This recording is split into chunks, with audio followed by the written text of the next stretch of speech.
హీరోగా ఏమన్నా లాంచ్ అవుతున్నారా? రోజు రోజుకి make over like Bhaskar Bhatla గారిని మాట్లాడాల్సిందిగా కోరుకుంటున్నాము. గుడ్ ఈవినింగ్ అండి అందరికీ.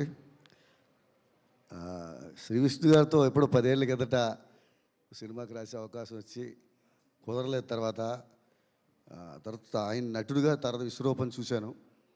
చాలా మంచి పీక్లో ఉన్నప్పుడు నాకు ఆయన దగ్గర నుంచి ఆ సినిమాకి వర్క్ చేసే అవకాశం రావడం చాలా హ్యాపీగా ఉంది.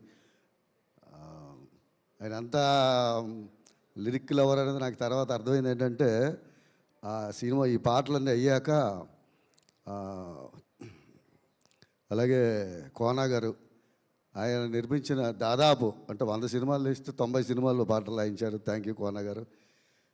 అలాగే వెంకటకృష్ణ గారు ఫస్ట్ టైం తొలి ప్రయత్నం విజయం సాధించాలని కోరుకుంటున్నాను. అలాగే జానకిరామ్ ఆయన కూడా అరంగేట్రం ఫస్ట్ టైమే కాబట్టి ఆయన కూడా మంచి సక్సెస్ సాధించాలి సినిమా. అలాగే విజయ్ తోటి ఒక 20 ఏళ్ళ అనుబంధం, 20 ఏళ్ళ కిందట పరిచయం అయిన విజయ్ ఇంకా అప్పుడప్పుడే ప్రయత్నాలు ప్రారంభిస్తున్న టైము.